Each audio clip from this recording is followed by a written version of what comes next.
Good morning. So we're going to talk about shadow work in relations to ancestral karma.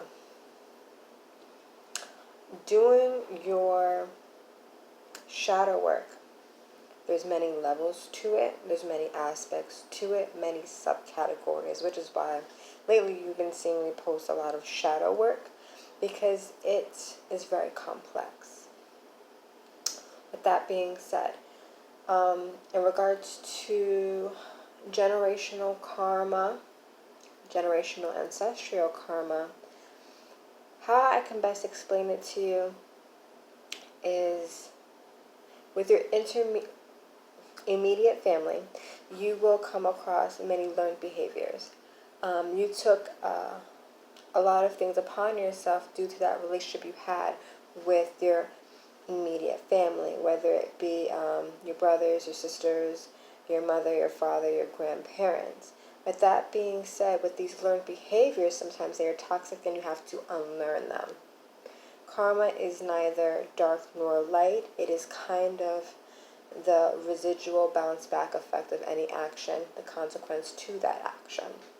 With that being said, it is very difficult to outlearn a behavior that is nurtured into you, that is engraved into you. Now, from a kind of logical standpoint, if you had an unhealthy or toxic relationship with your immediate family, undoing the behavioral rituals, thought patterns, you have to do this in order to grow. And this is known as ancestral karma. So if your mother's mother was a not so great mother, thus your mother's not so great mother, thus you have a complex about being a not so great mother, you have to outlearn that behavior. If you have strife, or you notice addictive personality behaviors with your immediate family and you kind of always tiptoeing around them, outlearning that behavior of not trying to, stroke the beast, wake the beast. You have to come to a healthy balance within yourself and outlearn all of these behaviors in order to be the best version of yourself. And in regards to spiritual growth, it is realizing that we are all humans on our own journey, on our own mission, and kind of in our own world, quote unquote. So realizing that our parents or our grandparents or our siblings or anything of that nature, realizing that they are human, will kind of alleviate any stress you have in regards to that matter.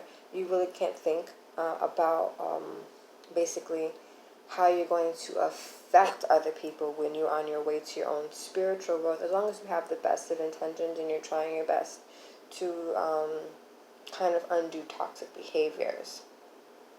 On a spiritual level, you could be dealing, and this is some people with different belief systems, you can be living a residual kind of experience from an ancestor. This would be very far back, not too far back, things of that nature. I've been told that my lineage all had gifts. Some were witches, some, weren't too much tapped into it. It just kind of runs through my family. And I'm most likely someone in there didn't practice balance magic. So it kind of was on some level, it trickled down through my maternal lineage, and I can feel it. I felt that vibration. Now, you can go online, you can look at cleansing ancestral karma, different journeys, experiences, rituals you can do in order to clean that, depending on your belief system. With that being said, I eventually will go into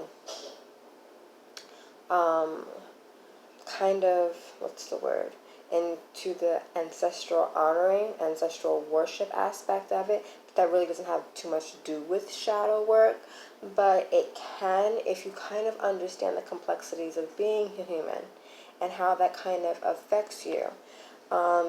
Everybody's human, everybody's having their own experience. I accept you, I forgive you, I want to live my best life. I hope you're guiding me to live my best life and to spiritually grow as wise and as well as I possibly can. So with that being said, I hope that this really works for you and kind of clearing up any residual energy or animosity or toxicity you have within your family can only make you a better version of yourself. You don't need others' acceptance, especially on this journey. It is a very wonderful with solitude and your hermit periods, but it's not about gaining acceptance. Don't really care what other people think. Kind of just be the best version of yourself. Try to absorb that into yourself and know that you are enough and that you are capable.